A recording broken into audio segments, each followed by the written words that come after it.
Bienvenidos a la cuarta sesión del cuarto Seminario Internacional Más Allá de la Mirada. Hemos tenido unas reflexiones muy interesantes en las 3 sesiones anteriores, con invitados que han logrado generar reflexiones entre nosotros y que nos han permitido interactuar en este espacio buscando consolidar este evento, esta iniciativa del semillero como una forma de aportar a uno de los aspectos más importantes de nosotros como arquitectos, y es la reflexión, la crítica, desde el punto de vista de comprender los fenómenos, los sucesos, la sociedad, para poder responder a sus necesidades con soluciones de alto nivel. Bien, vamos a disponernos entonces a iniciar esta cuarta sesión.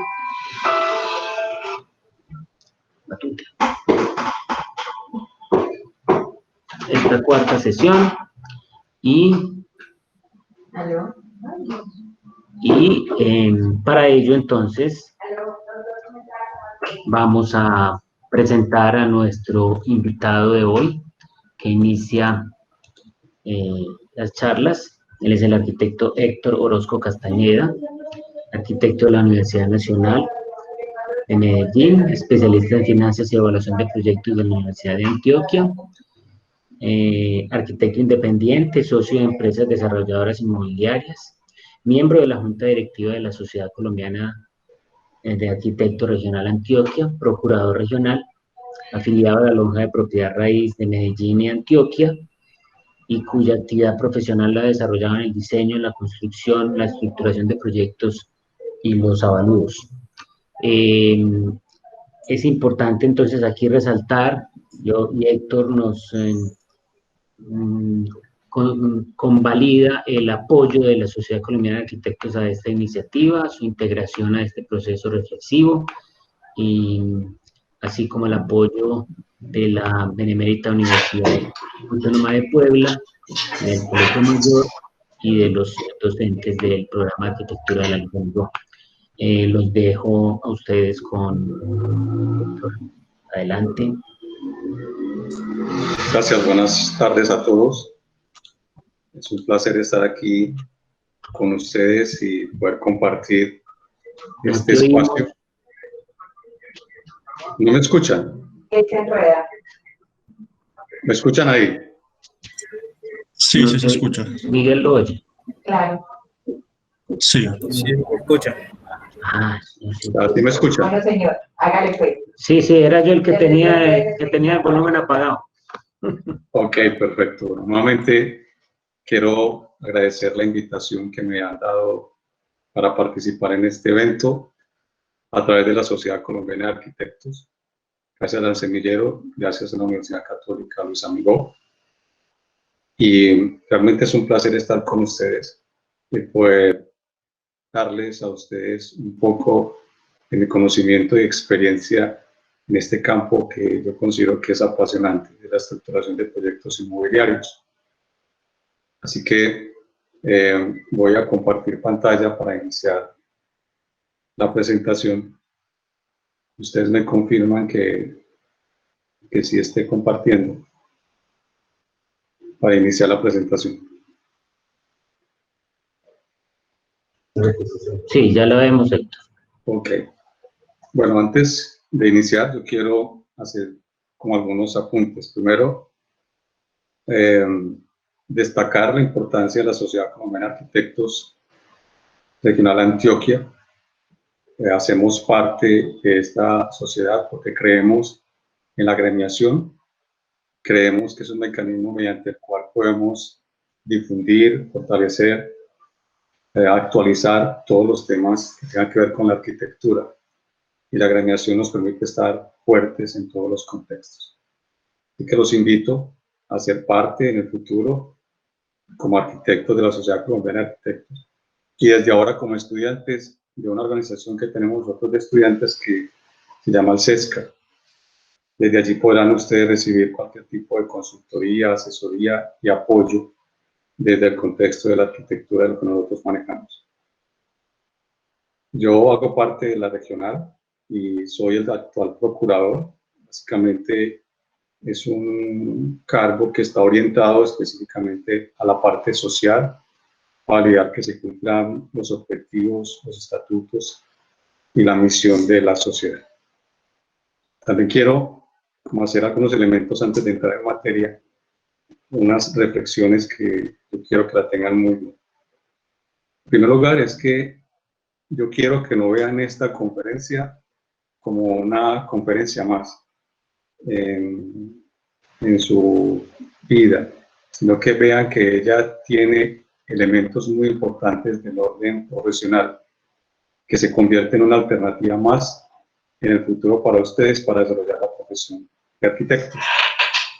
Es un poco compleja, un poco técnica, pero vale la pena que ustedes se motiven a estudiarla y a profundizarla a partir de esta conferencia. Si lo están haciendo, pues esto les ayudará un poquito más a fortalecer el tema. Lo segundo es que también mi vida profesional ha estado en el campo de los avalúos. Es un contexto que también es importante como arquitectos. También podemos hacerlo y tenemos el perfil para desarrollar este campo que también es interesante para nosotros los arquitectos. Yo me he desarrollado siempre a nivel profesional desde que salí de la universidad de manera independiente. Tuve siempre dentro de la carrera una inquietud muy grande, era que la carrera no me daba formación empresarial, ni financiera, ni administrativa, porque mi visión fue siempre crear una empresa. Por eso siempre busqué actualizarme o capacitarme en el campo administrativo y financiero. Por eso estudié administración de empresas en Antioquia y tengo una especialización en finanzas, siempre con el criterio de crear empresa en el campo de la construcción. Y por último, antes de empezar, quiero una pequeña reflexión para que ustedes la tengan muy presente. El campo que les voy a exponer de los proyectos inmobiliarios, desde el contexto académico, no ha sido bien visto porque siempre se ha hablado de que la arquitectura inmobiliaria está fundamentada específicamente en el costo y en la rentabilidad, y que esos son los parámetros únicos de concepción de diseño. Yo que he estado allí adentro, les puedo asegurar que no es del todo cierto. Es una posición quizás un poco sesgada, pero no es el tema de discusión. Lo que yo quiero es que ustedes lo conozcan, vean, conozcan este mundo por dentro y se formen su propio criterio al respecto. Ok, entonces empecemos la presentación. En primero, quiero contextualizarlos en el sentido de lo que es el proyecto inmobiliario, para que tengan una idea en dónde nos vamos a desarrollar en esta conferencia. Primero es que los proyectos inmobiliarios están ubicados en un sector específico y ese sector es el sector privado. Hay proyectos que están dentro del sector público. Dentro de esta conferencia no vamos a manejar ese tema, vamos a estar dentro del sector privado. Y una característica muy específica del sector privado es que hay proyectos que están fuera del mercado, es decir, son proyectos que se les hacen a personas naturales o a empresas o a instituciones, cualquier forma que quieran llamarse, pero que son programas o proyectos específicos que son uso exclusivo de esas personas. Solo cuando una persona de estas decide vender su producto, lo saca al mercado, se podría decir que está dentro de un contexto de los proyectos inmobiliarios. Los proyectos inmobiliarios entonces están ubicados dentro de aquellos que están ofertados al mercado. Es decir, tú haces un proyecto y lo lanzas al mercado básicamente para encontrar a un cliente, alguien que te lo compre para la venta. O definitivamente para conseguir inversionistas, o tú eres un inversionista para generar a partir de ese proyecto una renta. Entonces, los proyectos inmobiliarios básicamente tienen dos objetivos, o es para la venta o es para la renta. Venta es cuando hay un cliente que lo compra, como la mayoría de los proyectos que ustedes conocen, que se ofertan en el mercado, sobre todo de vivienda. Y renta es cuando un grupo de inversionistas no lo sacan al mercado específicamente para la venta, sino que lo van a colocar, ellos lo construyen y van a obtener de ese producto una renta en particular. Perdón, eso es otro problema. ¿Qué es un producto inmobiliario? Los proyectos se enfocan básicamente para desarrollar o comercializar productos inmobiliarios. Hay diversos, como tantos usos puedan haber, pero básicamente son aquellos que cuando se lanzan al mercado hay una posibilidad real de que se logren vender. El primero, pues son lotes, y ustedes saben que hay lotes de orden urbano o rural, y salen al mercado para que la gente obviamente los pueda comprar.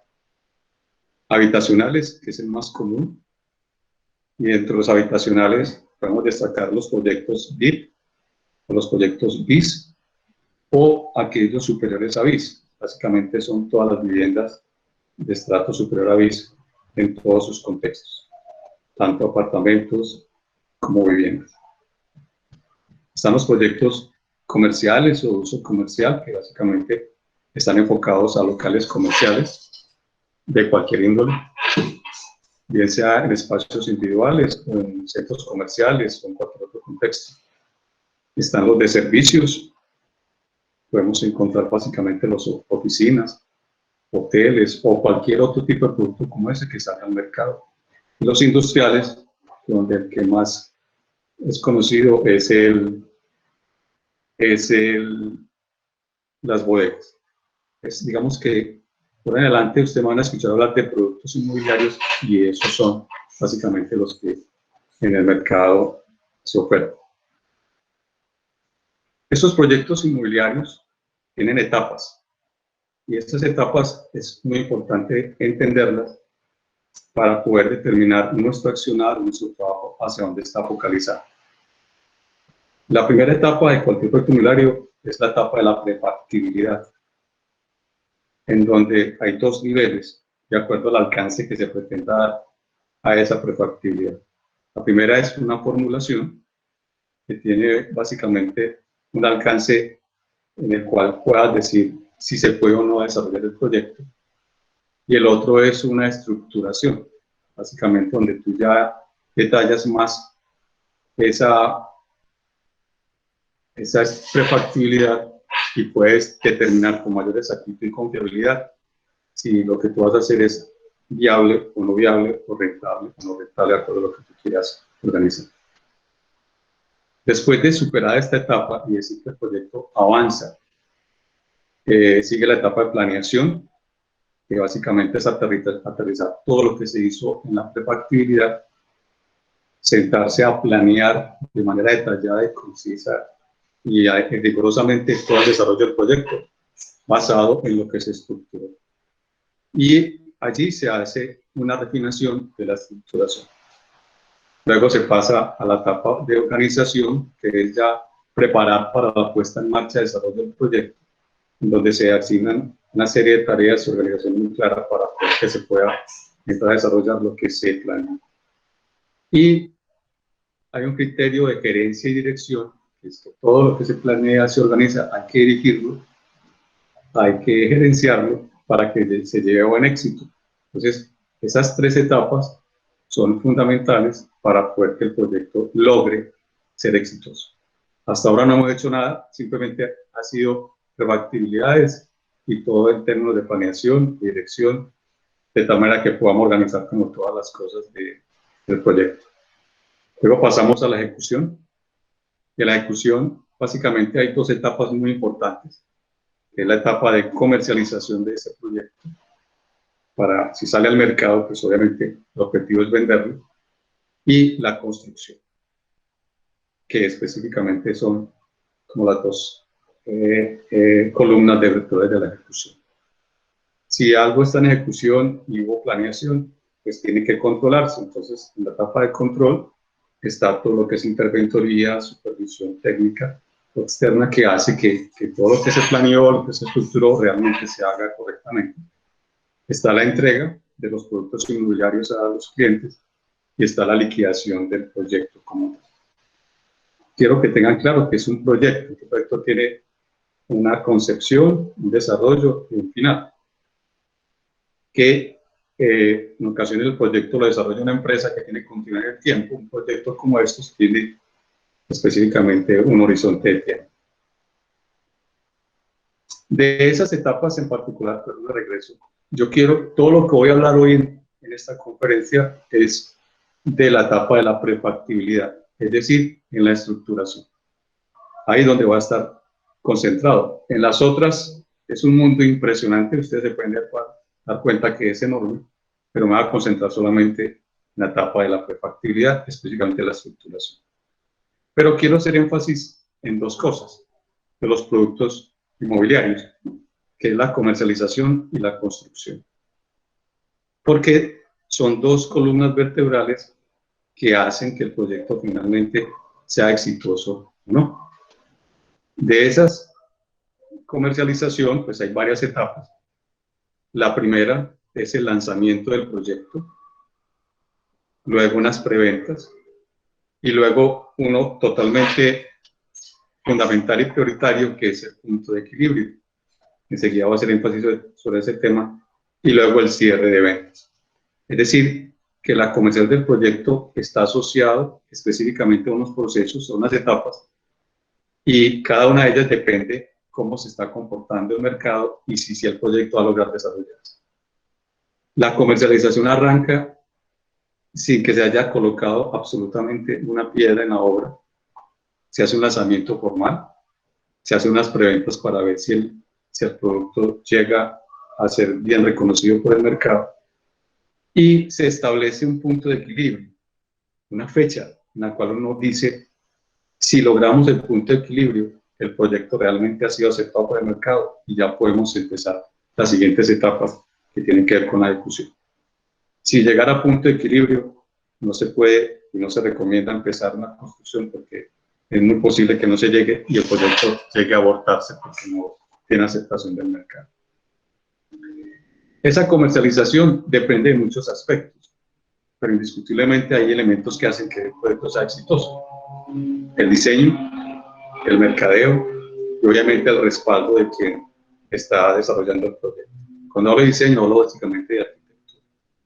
Hay otros elementos que suman, los vamos a ver más adelante, pero digamos, destaquemos estos. Y en el campo de la construcción, hay unos elementos que también son muy importantes para que el proyecto logre llevar a cabo, y es un buen presupuesto y una buena programación de obra. Eso es fundamental para que el éxito del proyecto en su proceso constructivo sea excelente. Debe haber un buen proceso constructivo, unas buenas prácticas, una muy buena dirección de obra y un excelente control y supervisión, obviamente, de la construcción. Hay elementos que garantizan esto, que son características de quienes llevan la actividad, que son básicamente la eficiencia, la experiencia y la calidad de la empresa o las skills que desarrollan el trabajo. Ahora vamos a ver algo que es muy importante, es qué actores participan en el desarrollo de un proyecto inmobiliario. Y quiero que ustedes lo tengan muy presente, porque en el contexto hay como una generalización a que como si hubiera solamente un actor, le llaman constructora. Vamos a darnos cuenta que hay un montón de actores que hacen parte de este proyecto, de un proyecto inmobiliario, y cada uno tiene un rol muy específico. Entonces, en terminales, nosotros podemos encontrar que los actores principales de un proyecto inmobiliario, primero, es el desarrollador, gestor o promotor. Es la empresa, normalmente es una empresa, que toma la iniciativa, identifica una oportunidad y se llama desarrollar un proyecto. Y comienza a andar toda la idea de gestionar y hacer todo lo posible por encontrar a los otros actores para que se unan y desarrollen el proyecto. Los otros actores en secuencia son los inversionistas. Vamos a conseguir personas, empresas, que aporten recursos para desarrollar el proyecto. Básicamente es capital de trabajo. Necesitamos a alguien, como lo dije anteriormente, que sepa gerenciar un proyecto de estos, que tenga conocimiento y experiencia. Necesitamos un gerente. Necesitamos un comercializador, es decir, una persona, una empresa que sea experta en comercializar el proyecto. No lo puedes hacer sin un apoyo de una empresa de estas que tenga experiencia para poder desarrollar un proyecto, llevarlo al mercado. Tenemos el constructor, que básicamente es el que hace de manera física el proyecto. Y tenemos unos que son complementarios. Si ustedes lo ven, en esos principales no estamos los arquitectos, ni estamos los estructuradores. Son empresas como tal que tienen cualquier perfil, pueden ser cualquier. El constructor igual podría ser otro complementario, se lo explicaré más adelante, pero quiero que lo entiendan bajo ese contexto. ¿Quiénes son los complementarios? Están las empresas que hacen los estudios de mercados para poder determinar si el proyecto pues, puede ser exitoso. Ellos investigan para determinar qué es lo que se puede hacer. Está el estructurador, que es el campo en el cual yo me muevo, que es una persona que no necesariamente es arquitecto, puede ser financista, economista, ingeniero, o ninguna de esas profesiones, pero que tenga conocimiento, experiencia en este tema. Está la arquitectura, que obviamente pues se convierte en un elemento muy importante, pero está como un complementario. La interventoría, el revisor externo, están los bancos y la fiducia. Hay muchos quizás que no se dan cuenta de todos estos actores, porque básicamente todo esto lo resumen muchas veces en el constructor. Y no es así. Hay que identificar los roles que tiene cada uno y esos específicamente son los que hay que manejar. En ocasiones, uno ve se ven los más visibles, que es el desarrollador o gestor o promotor, que es el comercializador, el constructor, el banco y la fiducia. Los demás no son visibles, sino al interior pues, del desarrollo del proyecto, pero para las demás como que no lo se ven. Que los protagonistas muchas veces de este tipo de proyectos inmobiliarios para el exterior es el desarrollador, el comercializador y el constructor. No quiere decir que sea lo más importante, pero es lo más visible.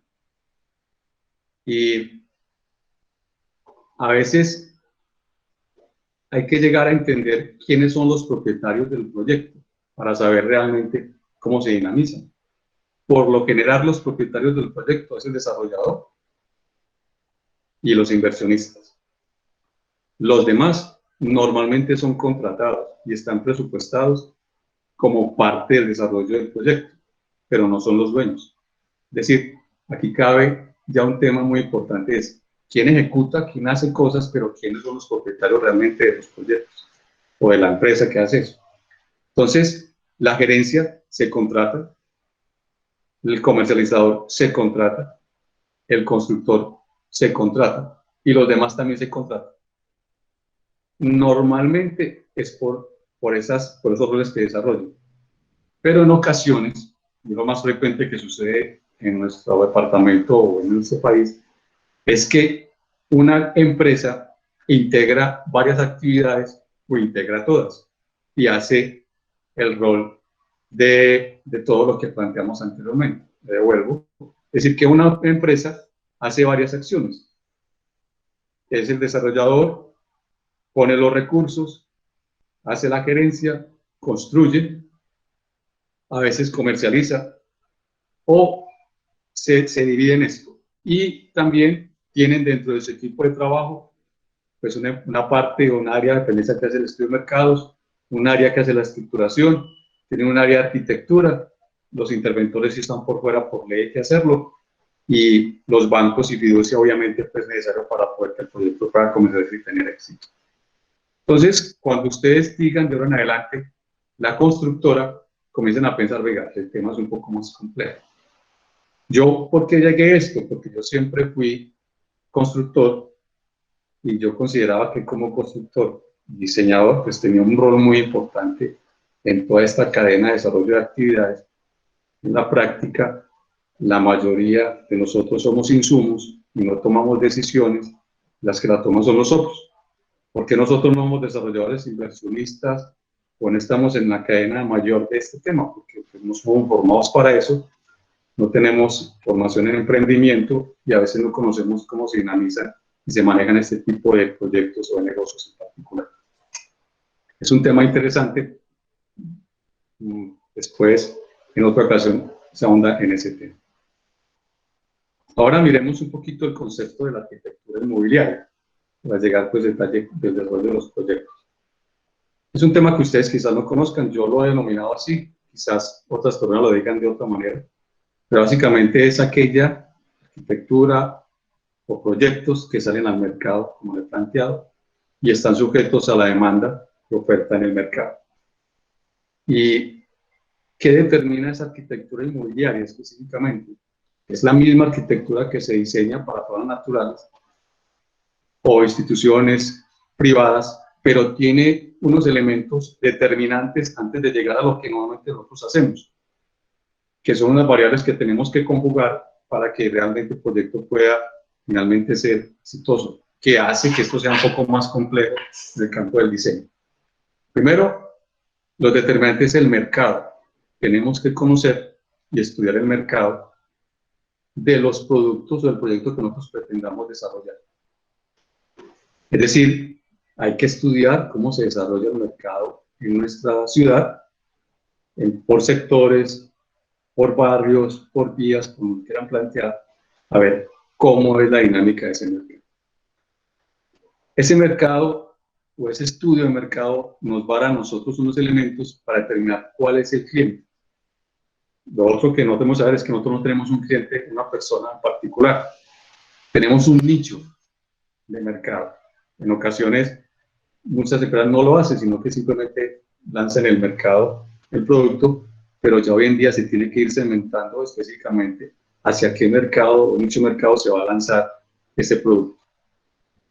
Obviamente hay que conocer la normatividad en todos los aspectos, y aquí quiero hacer énfasis que es la clave del éxito de muchos de estos proyectos, es conocer al detalle y con velocidad la normatividad específica del lote donde vamos a desarrollar el proyecto, para hacer algo que yo denomino optimización al máximo de esa norma.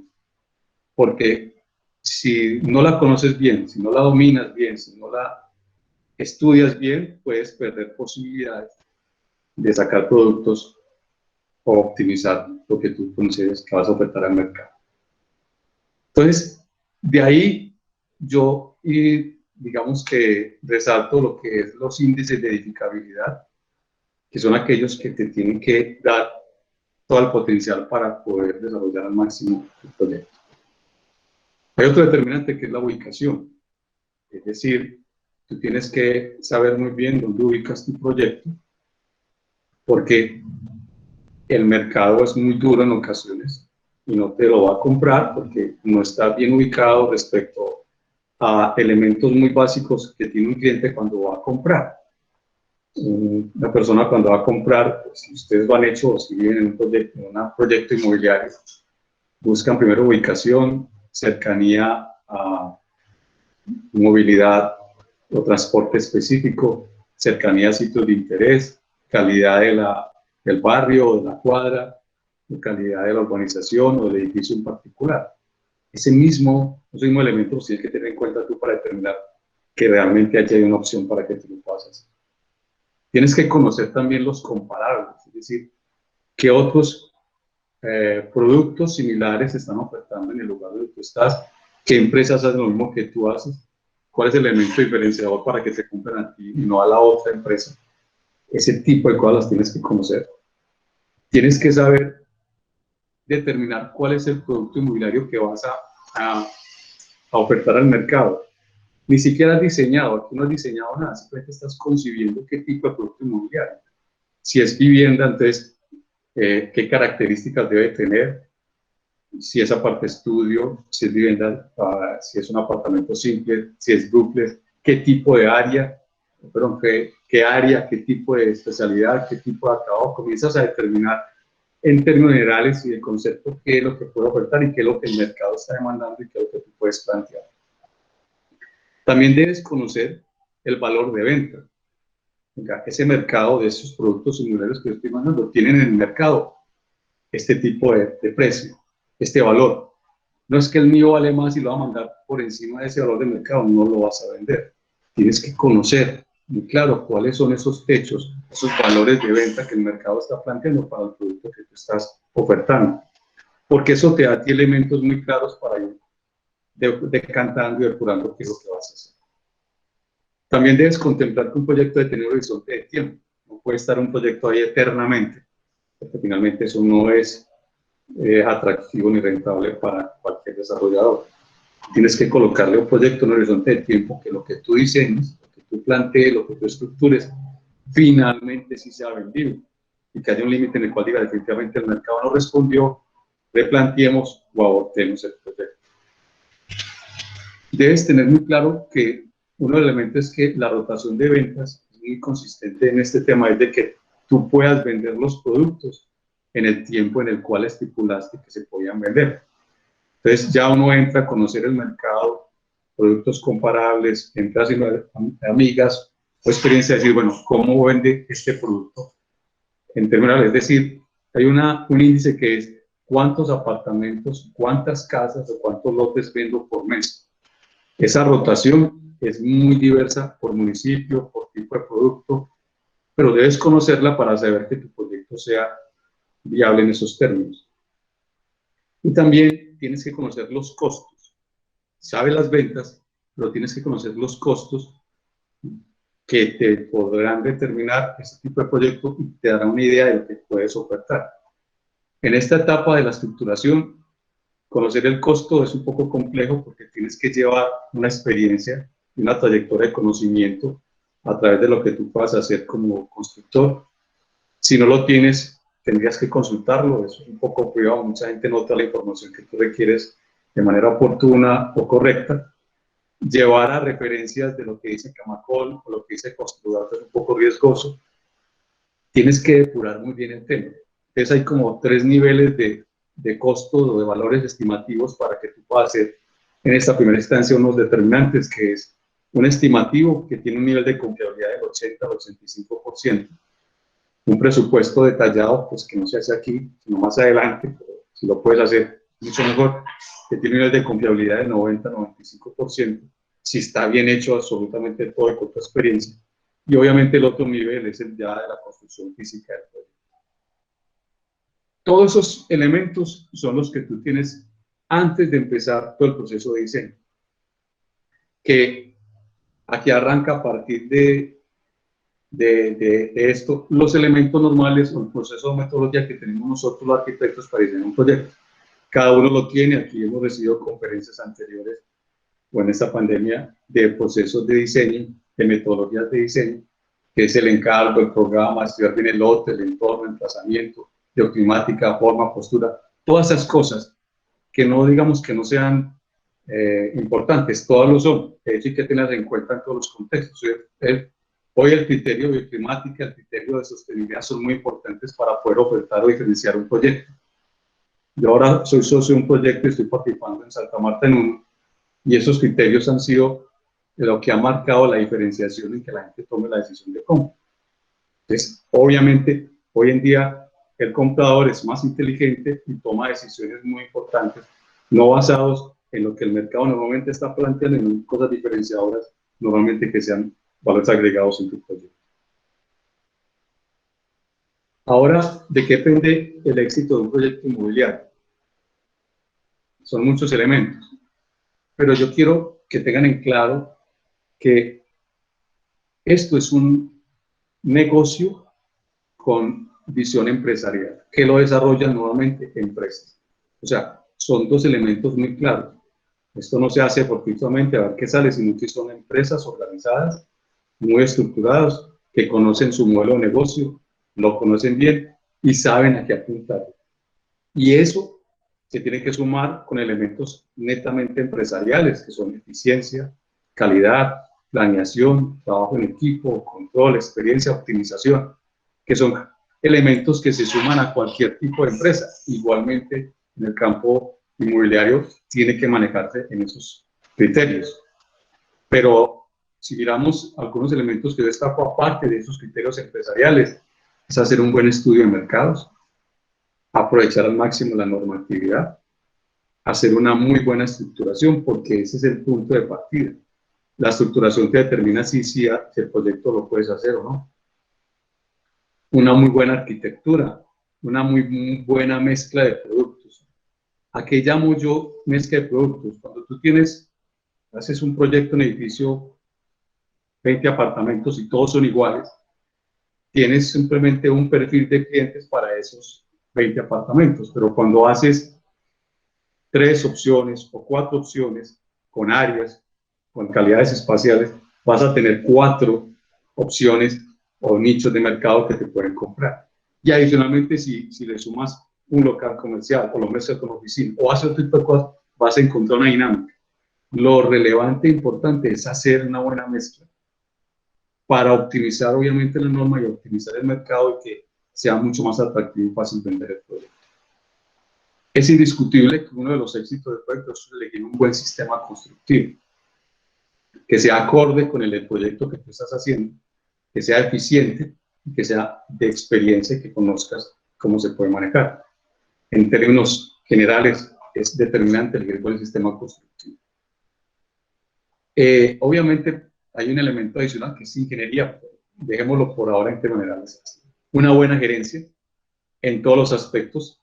Es claro que ustedes deben concebir que la gerencia no solamente es administrativa, la gerencia también tiene enfoques técnicos y debe estar desde la concepción del proyecto hasta el cierre final del mismo y determina el éxito del proyecto. Es como el conductor de un carro, si no lo conduce bien, te puede estrellar, igualmente la gerencia va a pasar. La construcción, indiscutiblemente, es un tema que ustedes ya conocen, manejan, es fundamental para que esto funcione y sea exitoso. El otro elemento es saber vender bien el proyecto, o sea, hacer un buen mercadeo, hacer una muy buena comercialización del proyecto para que se pueda vender.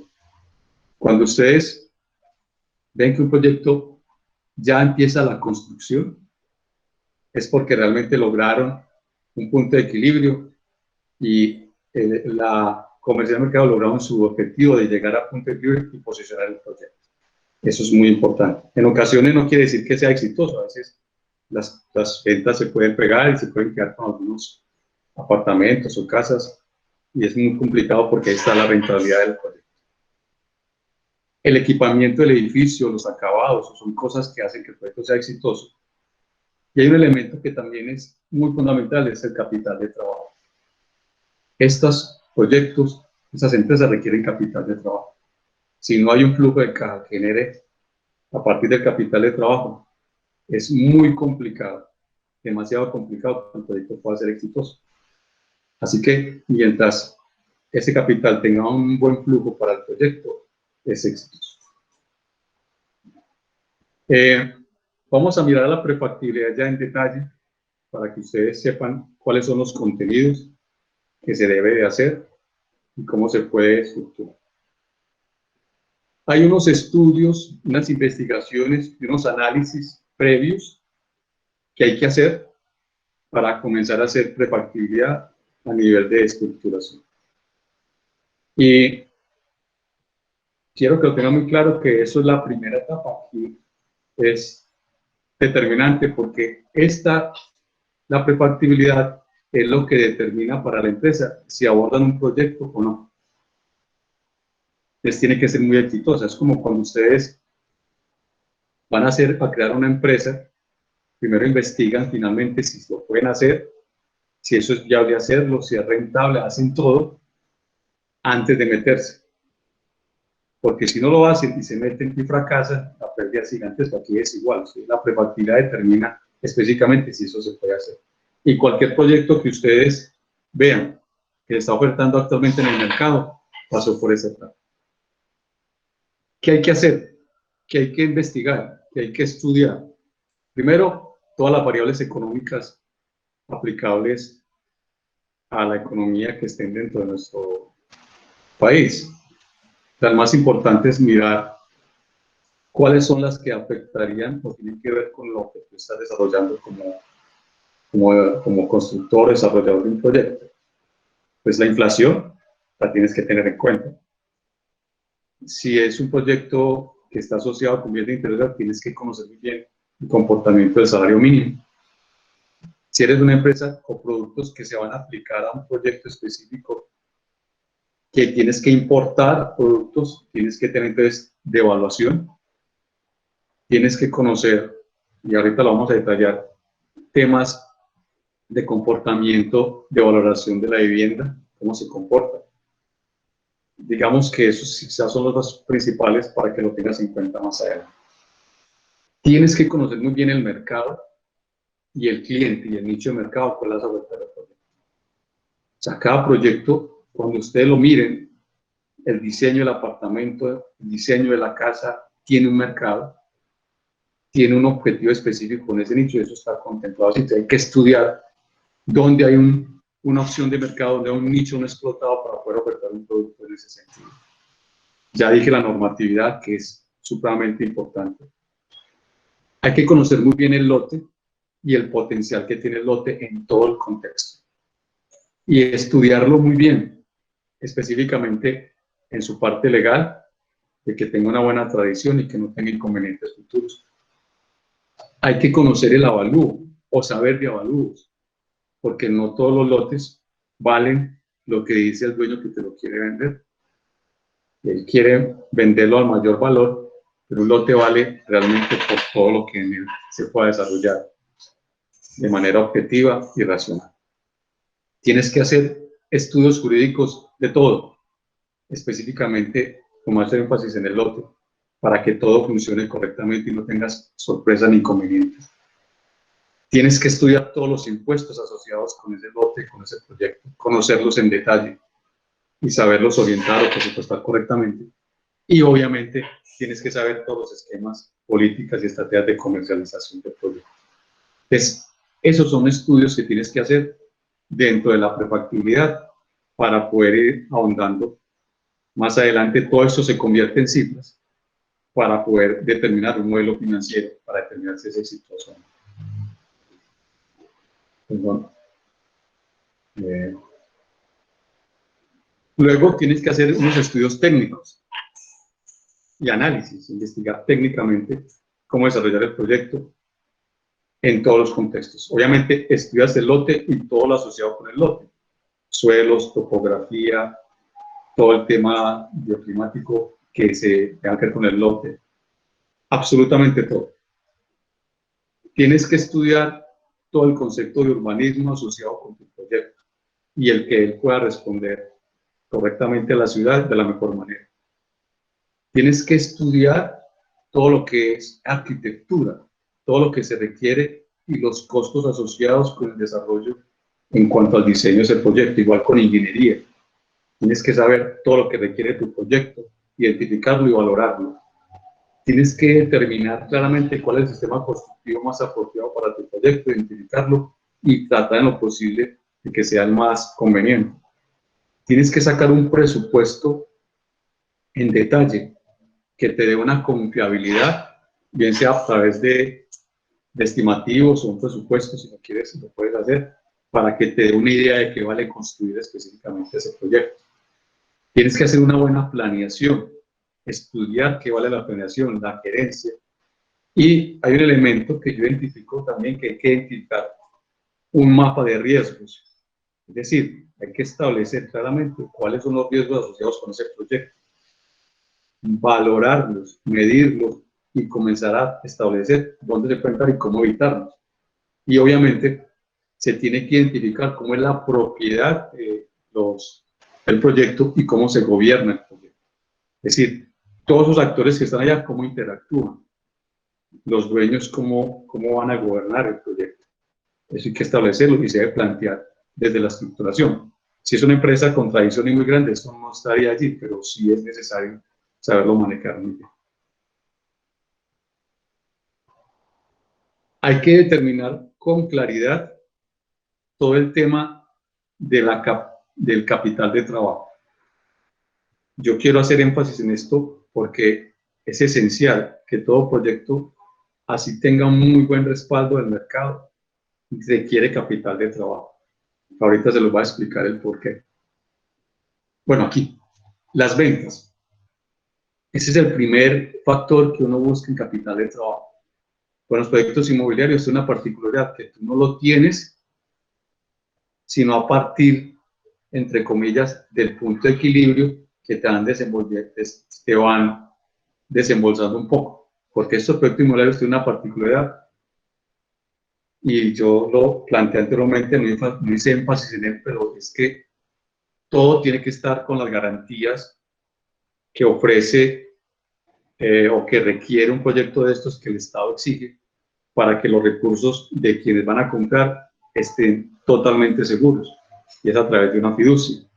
Entonces, las platas que llegan al proyecto a través de la fiducia llegan normalmente, pero llegan a partir del punto de equilibrio. El punto de equilibrio hacia atrás se ha hecho demasiado, y eso que se ha hecho hasta el punto de equilibrio consume muchos recursos, y eso tiene que venir de alguna parte.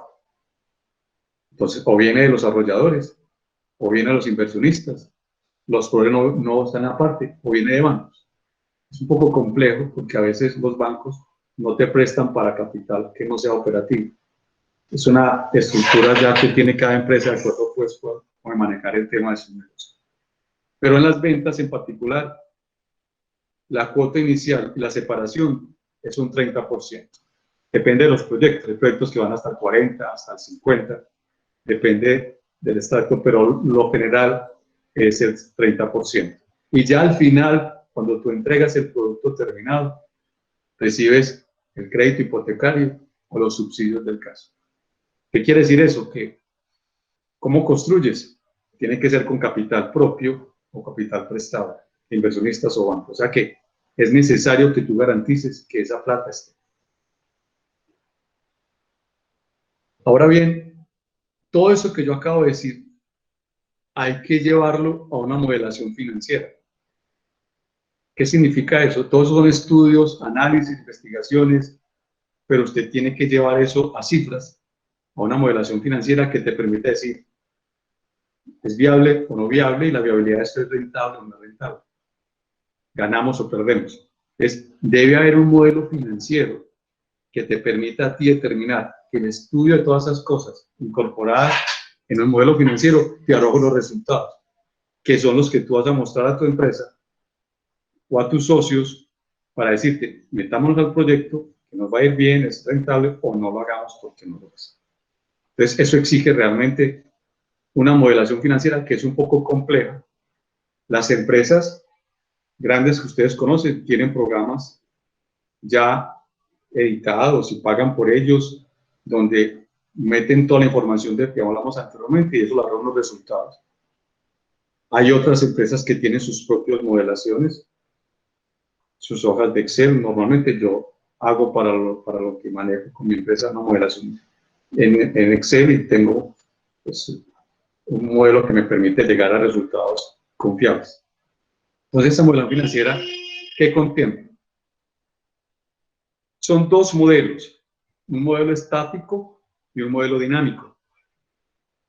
El modelo estático es cuando tú colocas todas las cifras que te da el proyecto, de lo que hablamos, y lo colocas como si todo lo vendieras hoy y todos los egresos fueran hoy. O sea, no hay proyecciones en el tiempo. Es una cosa un poco compleja porque un proyecto de estos dura mucho en el tiempo. Ahorita vemos algunos estimativos de tiempo. Entonces, decir que todo lo haces en una sola unidad, fracción de tiempo hoy, es un poco complejo. Entonces, pero funciona para temas de avalúos o para decisiones de corto plazo. Yo el que recomiendo, el que les voy a plantear, es el dinámico. El dinámico lo que hace es contemplar todos esos flujos de caja en el tiempo. Es un flujo de caja. Entonces tú lo que haces es determinar cuál es el horizonte de tiempo de tu proyecto estos proyectos inmobiliarios, desde que tú arrancas la prefactibilidad hasta que lo cierras, son mínimo 2 años, 3, 4 años, depende del tipo de proyecto, pero son tiempos que son largos, depende del proyecto, no son de un... A veces la gente dice que el proyecto duro es cuando construye. En este tiempo hay que contemplar toda la prefactibilidad, los estudios previos, comercialización, puntos de equilibrio, eso se lleva mucho tiempo. El dinámico lo que hace es contemplar todos esos flujos de caja en el futuro, en los tiempos en los cuales debe ingresar. Entonces, si tú contemplas flujos de caja futuro, tienes que tener en cuenta entonces cómo se comporta la inflación, cómo se comporta la devaluación, que es lo que hablábamos anteriormente de la red económica, cómo se valoran las edificaciones para poder contemplar eso y cómo son los incrementos en los valores que se le vas a dar a los apartamentos, a las viviendas, a las casas que estés desarrollando. Entonces, les voy a hablar un poquito del dinámico, que yo considero que es un modelo que es el que tienen que ustedes que empezar a buscar. Entonces, ese dinámico tiene las determinantes que hemos hablado. Primero, las variables económicas, inflación, evaluación, el IPC, salarios mínimos equivalentes y el índice de precios a las ventas inmobiliarias, que tú debes contemplar más o menos que el valor de venta tuyo, tú lo lanzas hoy y comienzas a vender a precios de hoy, pero si pasa un año, tienes que venderlos a precios equivalentes de ese periodo de tiempo. Cuando vendes en salarios mínimos, es salarios mínimos de venta de escrituración, de la escrituración. Si tú haces un proyecto de salarios mínimos hoy, sabes que lo tienes que escriturar dentro de 2 años o 3 años, entonces el valor de venta del valor salario mínimo proyectado dentro de 2 años y no el de hoy, porque lo haces de hoy perderás plata. Eso más adelante ustedes se darán cuenta de eso. Tienen que establecer con claridad un horizonte de tiempo. ¿Cuánto dura el proyecto? Porque un proyecto no puede estar indeterminado en el tiempo para ver si sale o no sale. No tiene sentido. Entonces, eso es básicamente saber la duración total del proyecto, cuándo se estima tener el punto de equilibrio, cuándo se puede arrancar construcción y cuándo definitivamente no sirven las cosas y hay que abortar el proyecto. ¿Por qué no? Hay que establecer claramente cuáles son los productos inmobiliarios que se van a ofertar. Ya lo habíamos hablado anteriormente. Cuál es la mezcla apropiada. Y porque cada uno tiene un valor diferente, tiene un costo diferente, entonces tú tienes que saber proyectar cómo se maneja ese tema dentro de las ventas. Y un cuadro de áreas al detalle, o sea, tanto de urbanismo como de construcción, de tal manera que tú puedas perfectamente determinar qué es lo que vas a construir, físicamente qué se va a hacer. Y al detalle, así no hayas diseñado, simplemente con sus concepciones de áreas, pero tienes que tenerlo, y unos parámetros de diseño en cuanto a acabados. Luego,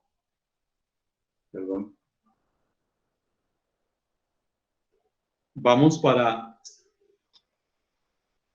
establecer ese flujo de caja. Entonces, lo primero que tú colocas en un flujo de caja son tus ventas. Entonces, tú estableces en el flujo de ventas, en las ventas, cómo es el flujo de venta de productos. Si tú tienes 20 productos y los vas a vender en 2 años, entonces, ¿cómo los vas a vender? ¿Cómo crees que se puede vender ese producto? Eso te da una rotación. Es decir, llegas a establecer que esos 20 productos, si los vendes en 20 meses, entonces son un producto por mes. O si lo vendes en 10 meses, son 2 productos por mes.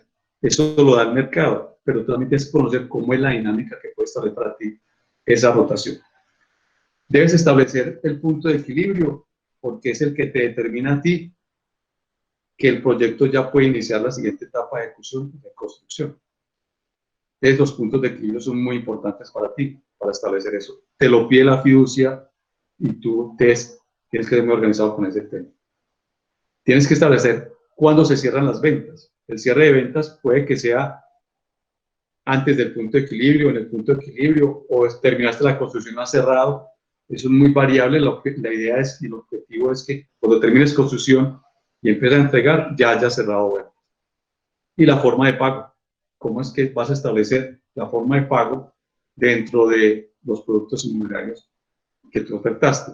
Ya dije que hay una separación, hay un anticipo y hay un crédito hipotecario posteriormente quizás a través de su rotación.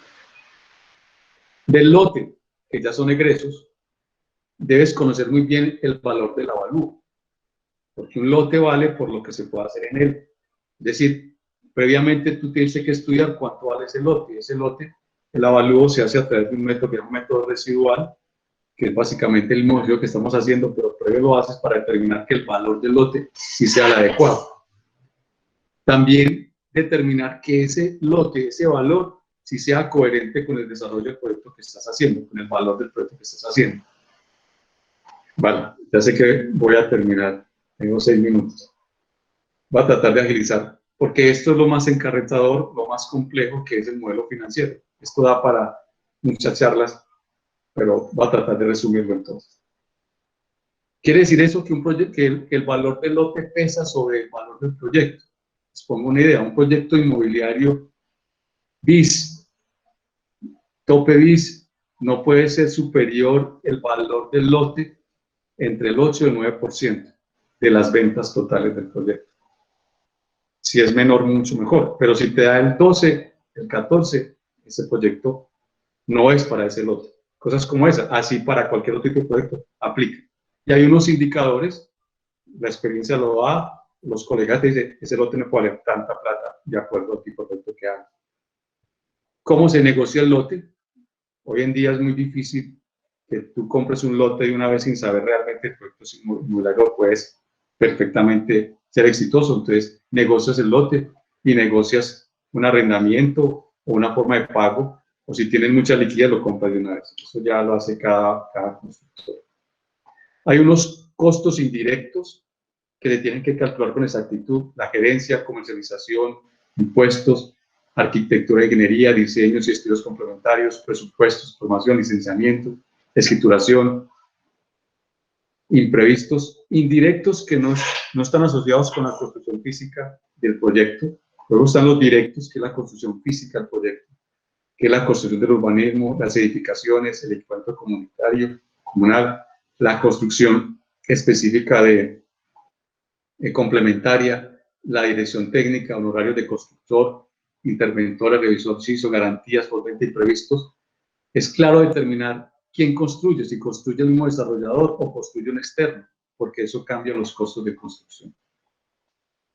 Los financieros, si hay que pagar arriendo por el lote, cuánto cuesta el capital de trabajo, hay que calcularlo, cuánto cuesta el capital de trabajo de bancos, de inversionistas, todos, los gastos de 4x1000, todo lo que sea financiero hay que calcularlo. Los no operativos, rendimientos financieros, si un proyecto de devolución del IVA, comisiones sociales o cosas complejas que a ustedes les tenga que dar.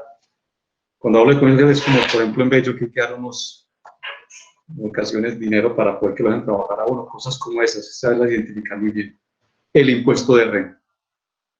Y finalmente, unos resultados, que es la utilidad.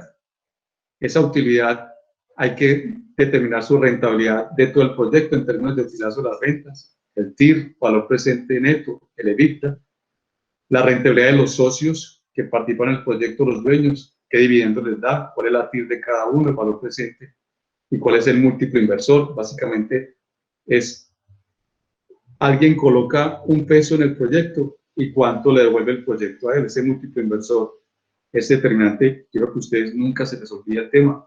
Hoy en día, a 2 años, el múltiplo inversor es 2, es decir, ponen un peso y a los 2 años lo devuelven 2 pesos. La rentabilidad del producto es lo que yo estoy haciendo. Es cuánto cada apartamento tiene una rentabilidad. No todos rentan igual, sino que definitivamente determinar cómo renta cada uno a partir de las ventas, los costos promedio. Y esto es como todo lo que cumplí con el tiempo. Al final, digamos que aceleré mucho, pero es importante al menos que ustedes tengan una idea que todo esto hace parte de un proceso metodológico, de una investigación y un estudio realmente detallado para poder determinar que se puede meter a un proyecto inmobiliario. Muchas gracias, es lo que tengo hoy para exponerles y obviamente estaré dispuesto a las preguntas que me hagan más tarde. Muchas gracias. Muchas gracias, Héctor. Muy clara y muy profunda la presentación y la mirada de la estructuración de los proyectos. Me imagino que muchos de nuestros participantes estarán con muchas inquietudes sobre todos estos aspectos que están en la nebulosa muchas veces y ocultos, porque realmente nos concentramos en el asunto de hacer arquitectura y toda esta estructura que permite que la arquitectura emerja, se queda algo oculta y es bastante importante. Entonces, para que preparen sus preguntas, jóvenes, para ahora, muy impresionado por eso que nos otorga este encuentro, y es otras miradas, otra forma de ver esas cosas que hacemos, incluso entender de alguna manera algunas reflexiones que hacemos casi que automáticamente y que tienen todo un peso conceptual ancestral detrás de lo que tratamos de desarrollar en arquitectura. Agradezco mucho tu intervención y abrimos entonces el conversatorio para ver quién tiene alguna inquietud. Aquí en el chat ya hay unas preguntitas para que ya les demos en vivo y en directo a los muchachos. Primero, pues, hay un planteamiento de Cristian, pues Cristian es el que está preguntando aquí mucho, y plantea a Héctor cómo manejan en las inmobiliarias el tema del paisaje, cuál es la sensibilidad que se tiene frente al paisaje desde la estructuración de un proyecto. Me imagino que es como esa la pregunta. Yo la veo muy complicada, yo no sé. Totalmente cierto.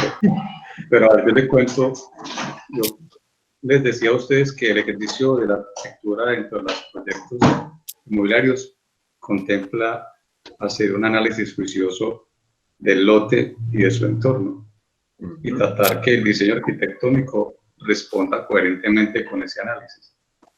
Obviamente hay variables que son muy complicadas de manejar cuando solamente tú tienes un lote y no tienes paisaje, digamos, natural, sino paisaje urbanístico.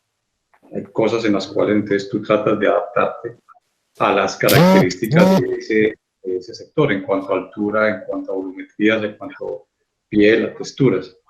Pero en ocasiones, las diferentes empresas tratan de centrar su diseño en ese contexto, en su estilo, en su característica. Usted ve diferentes empresas inmobiliarias y en sus diseños arquitectónicos de edificaciones son muy similares, casi que repetitivos.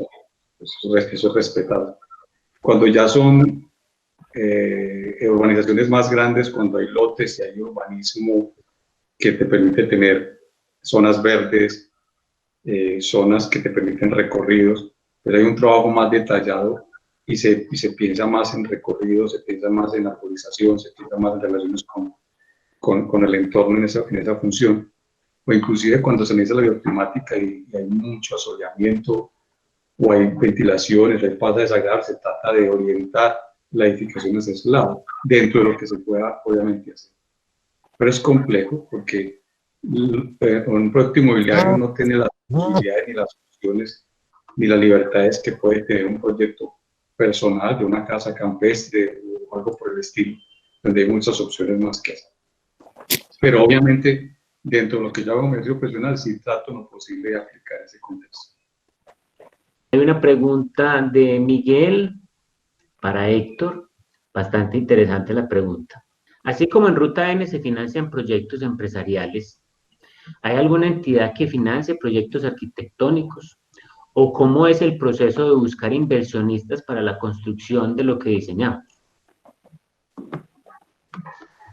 Bien, bueno, en esa parte no la conozco muy bien, pero quiero contarte que un proyecto inmobiliario se consolida como un proyecto privado y en ocasiones no se considera como un emprendimiento empresarial. Por lo tanto, no es sujeto que a ti este tipo de recursos oficiales te financien un proyecto de esta índole. Inclusive, hasta a ti como arquitecto, hasta tu oficina, ese emprendimiento tampoco se considera como un emprendimiento empresarial. Así que está enfocado más a que coloques o generes productos o generes un tipo de conocimiento complementario, pero bajo ese esquema. Conseguir recursos para un proyecto inmobiliario es bastante complicado si no eres una empresa consolidada. Las empresas desarrolladas consolidadas tienen por lo general un capital de trabajo que les permite financiar sus proyectos basados en acumulación de generación de liquidez con proyectos anteriores, o tienen un pool de inversionistas que están pendientes de cada proyecto que presentan y son los primeros que casan. Inclusive esas empresas, esos inversionistas, están casi que no hay necesidad ni buscarlo. Las empresas, antes le dicen a las empresas qué proyecto hay para colocar los recursos, pero empresas nuevas, jóvenes, es mucho más complejo, porque los inversionistas son muy difíciles de atraer, muy difíciles de conseguir, y que crean en tu proyecto, que crean en ti, es bastante complejo. Entonces, requieres tener como que todas las cosas bien en función técnicas estructuradas que permita atraer un inversionista para que apoye tu proyecto. Pero todo tiene que estar conjugado, no solamente tu conocimiento, sino todos los actores que he planteado para que puedan tener confianza, para que un inversionista coloque sus recursos. Porque un proyecto es un riesgo, se puede dar o no se puede dar. Entonces, el riesgo es bastante complejo para un inversionista. Póngase en el lugar del inversionista con su dinero. Colocar la plata en un proyecto es un proyecto que no sabe si va a salir o no. Es bastante complejo. Pero obviamente, cada empresa pasó por esta etapa, alguien que creyó, que le apostó y que finalmente pues logró sacar adelante. De hecho, nosotros ahora, con el tema de la pandemia, hemos tenido dificultades para los recursos. Nuestro inversionista en el proyecto que tenemos tuvo dificultades de flujo de caja con sus negocios y frenó la inyección de capital a nuestro proyecto. Apenas ahora está en el proceso de reactivarse, pero obviamente es difícil conseguirlo, pero no es imposible. Manuela tiene una pregunta. Sí. Hola, Hola. yo tenía una pregunta para Víctor. Pues yo no puedo estar en toda la charla, pero tengo una pregunta en cuanto a la calidad de vida. O sea, ¿qué tan relevante ha sido en su proceso pues personal el término de calidad de vida que planteaba Mauricio? O sea, no solo la calidad como en la estructuración de los proyectos, que pues el objetivo de estos es garantizar la calidad, no sé, de la obra, de toda la parte administrativa y todo eso, sino qué tan relevante es en su vida esa calidad de vida como la planteaba él. O sea, como él decía que la calidad de vida está en saber disfrutar de la naturaleza. ¿Qué tan importante ha sido eso en su proceso? O sea, sí. Bien, Manuela, trato de responderte. O sea, es lo que nosotros como seres humanos tenemos que focalizar toda nuestra energía en las cosas que nos hacen felices, en lo que nos gusta, ¿cierto?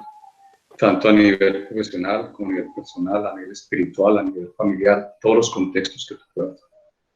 Para mí, desde el punto de vista profesional, que es por tanto lo que tú miras, yo siempre quise ser arquitecto, desde muy pequeño.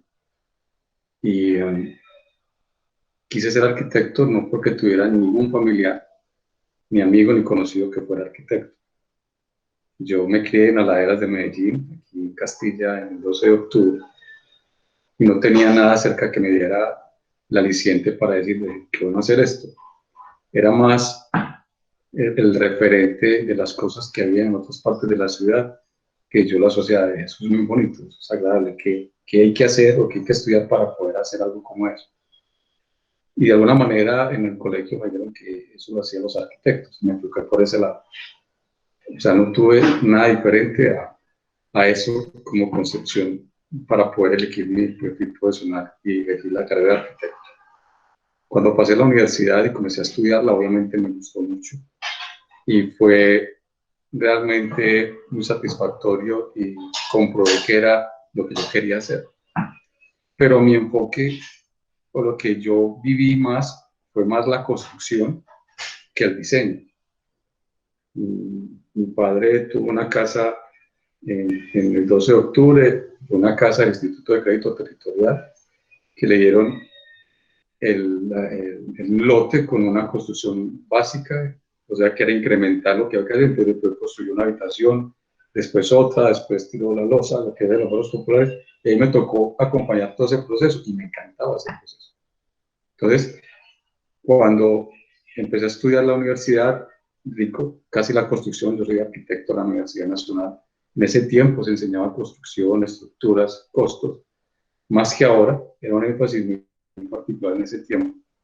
Me encantaba ese tipo de cosas, pero siempre encontré, como lo dije al principio, un déficit enorme en la parte administrativa, en la parte empresarial, del emprendimiento. Eso no se promocionaba.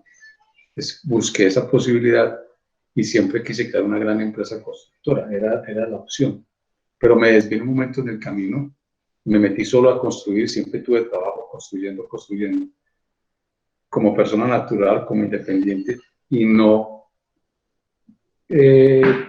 quise seguir o no visioné o no vi la posibilidad de seguir en el campo empresarial. No lo contemplé así. Y ya crear empresa es un contexto diferente, implica realmente no estar solo, sino que implica asociarte con otras personas que crean el mismo proceso, el mismo modelo que tú tienes.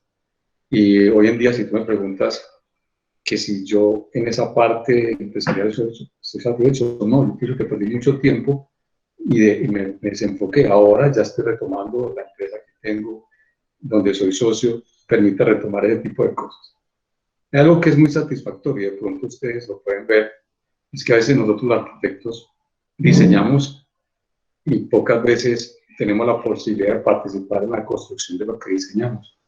Yo tuve ese gran placer en mi vida de que yo construí casi todo lo que diseñé y es impresionantemente agradable poder participar en eso, que lo que tú concibiste y diseñaste lo construyas.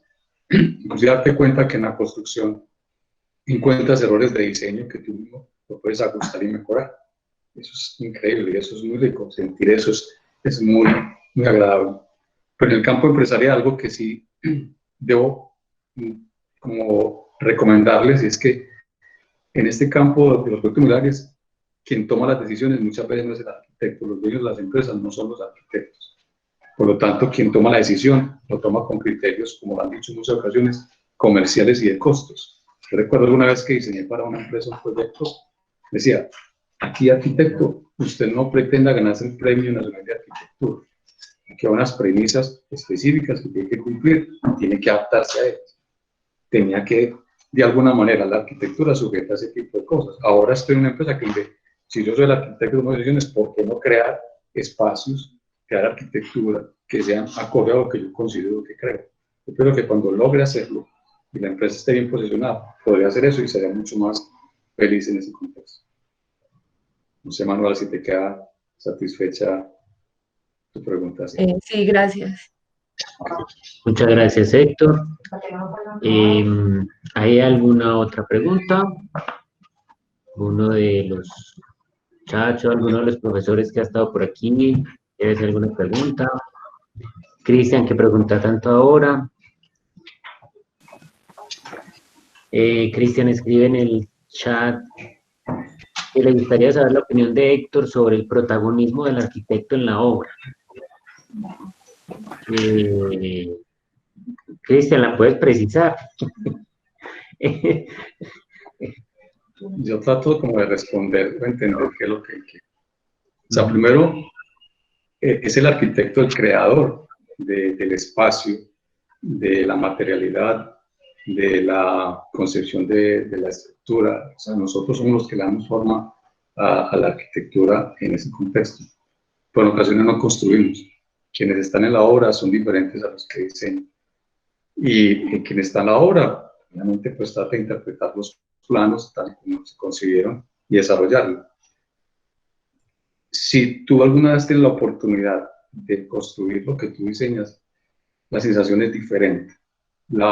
El sentido de compromiso y de relación con tu edificación es diferente. Es como un hijo, que tú lo ves y lo palpas. Una cosa es diseñar, otra cosa es construir.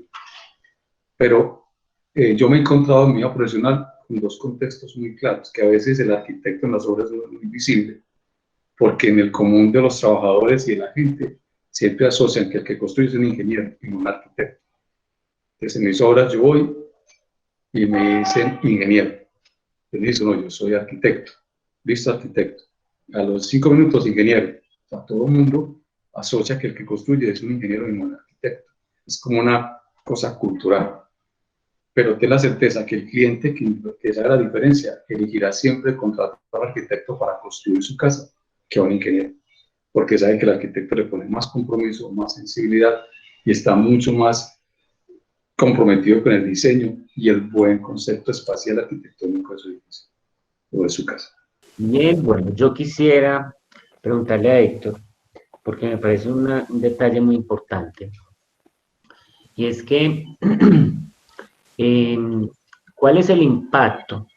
Si pudieras hablarnos de alguna manera de cuál es el impacto, dejando muy claro, o sea, casi que repitiéndolo nuevamente, que lo que acabas de presentar es previo a la primera raya, es decir, es un ejercicio necesario para poder empezar a estructurar estrategias de diseño, empezar a diseñar, hacer todo el proceso, porque ese mensaje es importantísimo. Lo que te decía ahorita es una cosa oculta que a los estudiantes de arquitectura y uno cuando está estudiando y cuando sale, se le abre un mundo y se dice, ¿cómo así que es para hacer un proyecto yo tengo que hacer un ejercicio tan complejo previamente para poder hacer mis rayitas, pues, para llamarlo así, pues con cariño?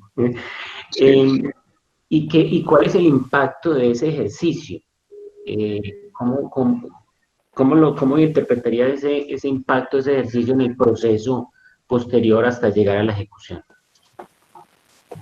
Muy bien, es muy interesante la pregunta, porque en la etapa de estructuración, como tú lo dijiste, normalmente no se diseñan los espacios, sino que se conciben las áreas.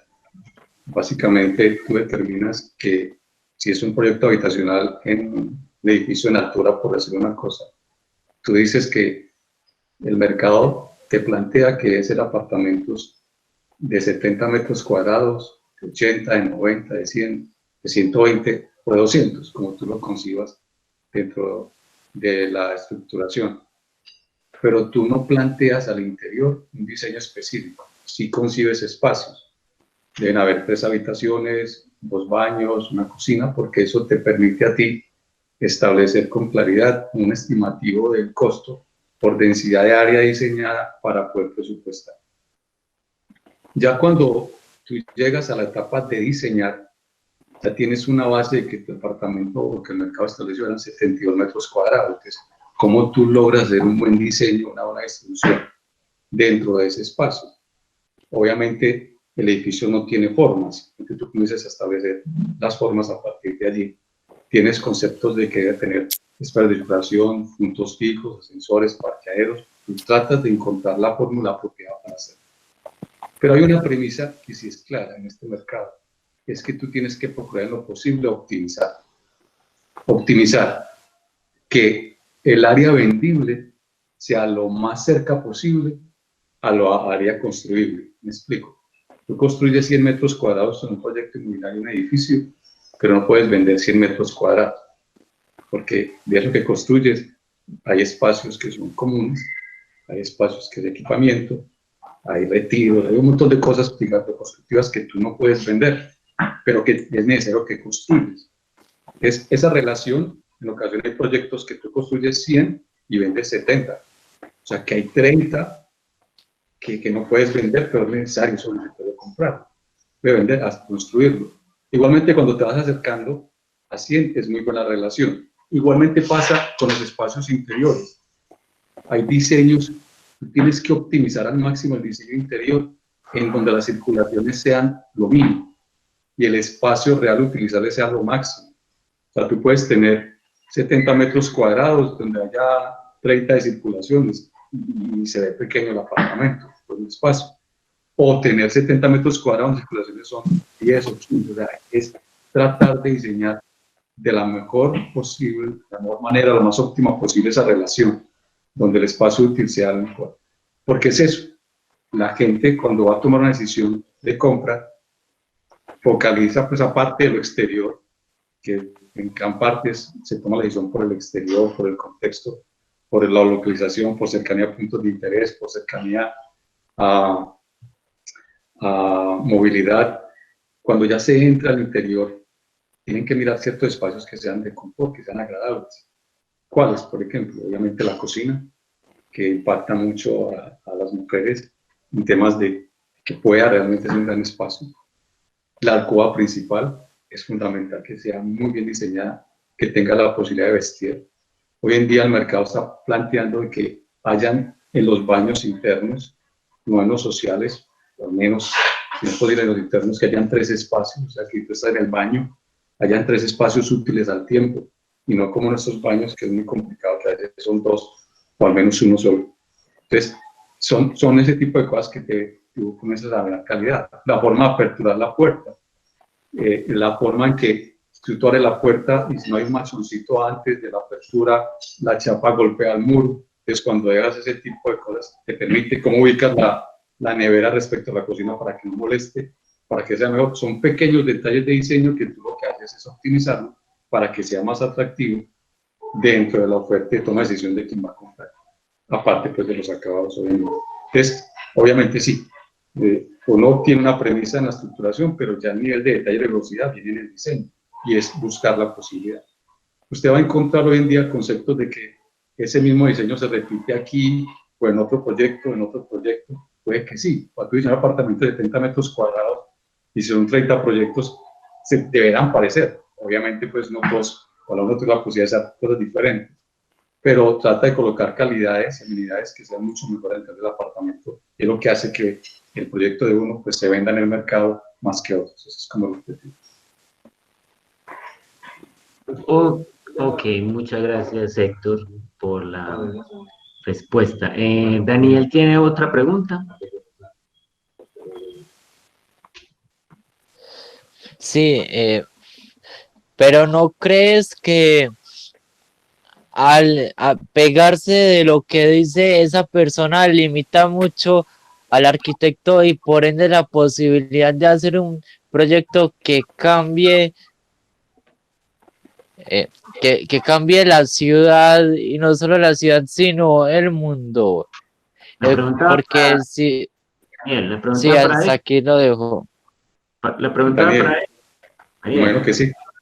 Imagino. Daniel, mira, te cuento.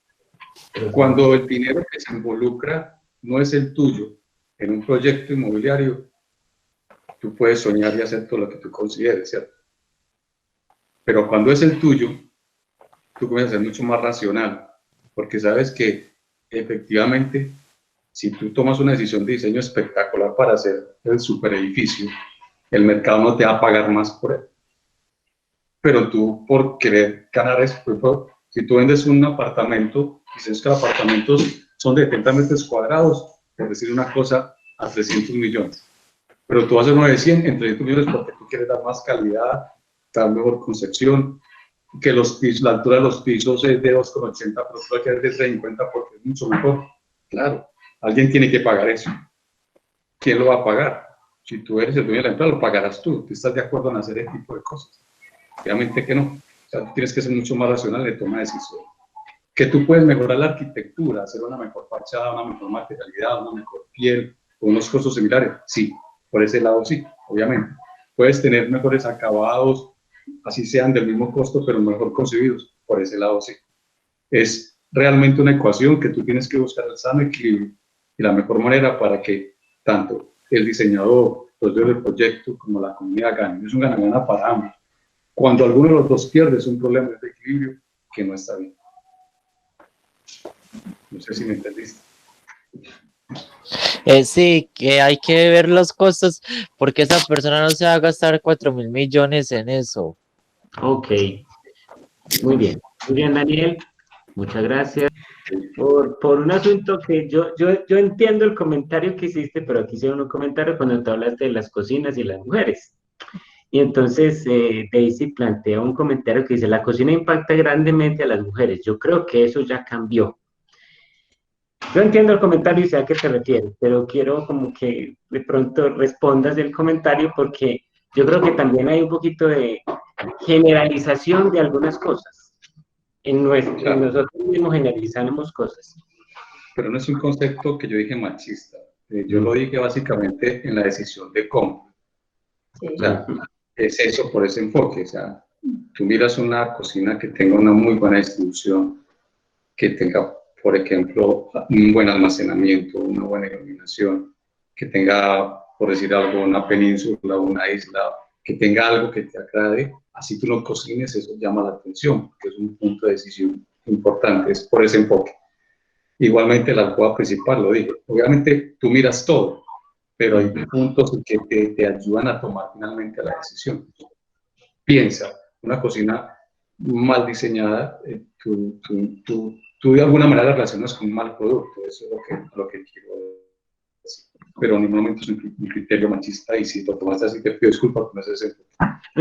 No, sino porque también hay otra cosa que hay que tener en cuenta, y lo acabas de decir, que es una decisión de compra. Así es. Y al ser una decisión de compra, y lo vivimos diariamente, cuando se van a tomar, las decisiones, y se van a tomar las decisiones en esos aspectos, la que decide la mujer. Y eso es un asunto que es idiosincrático, eso no es un asunto entre nosotros, y de ahí si, por ejemplo, no tomará esas decisiones si va a comprar algo, pero, por ejemplo, no pensará en ese tipo de cosas. Pero cuando se ve en el medio, esas decisiones empiezan a pesar. Incluso, como lo dices, puede ser una pareja que no cocine, que no, que lo que hagan es calentar comida en un microondas porque no tienen tiempo, pero quieren la cocina espectacular, que tenga todos los elementos, y cuando se va a decidir, la decisión, machista o no, es femenina.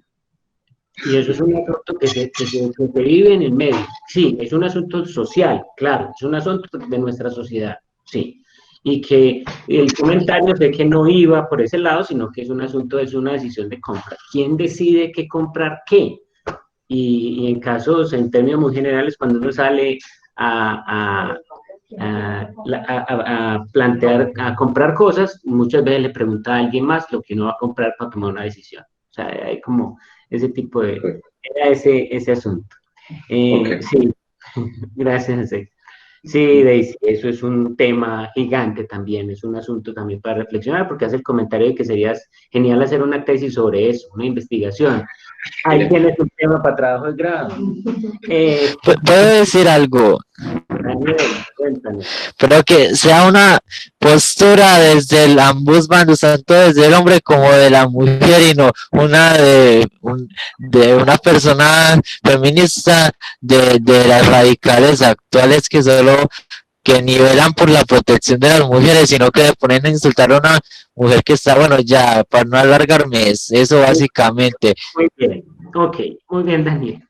Muy bien, entonces, para no alargarnos más, son las 7:07 de la noche, hemos estado aquí 3 horas disfrutando de nuestros invitados, y ellos ya están cansados también.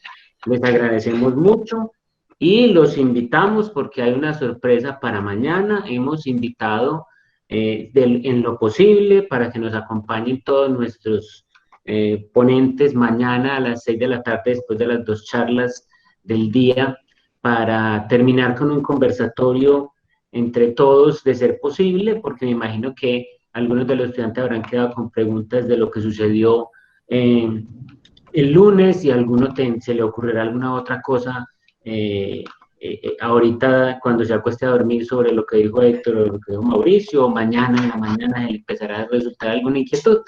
Entonces, Mauricio y Héctor están invitados mañana para que nos acompañen, de ser posible, porque vamos a cerrar con la idea de que haya la posibilidad de conversar con todos nuestros invitados, 11 invitados, o sea, va a ser una cosa loca, pero ahí vamos a ver qué podemos hacer para que podamos tener una interacción, y por lo menos un comentario de cada uno de ustedes final sobre todo el desarrollo. Yo he visto que en general todos han estado acompañándonos, han estado mirando a sus colegas en las reflexiones, y es muy interesante esa interacción que podemos tener y la mirada que podemos dejarle a los estudiantes sobre esta relación inter y transdisciplinaria que es tan importante en nuestro ejercicio como arquitectos. Les agradezco mucho, muchas gracias Héctor por acompañarnos, muchas gracias a la Sociedad Colombiana de Arquitectos,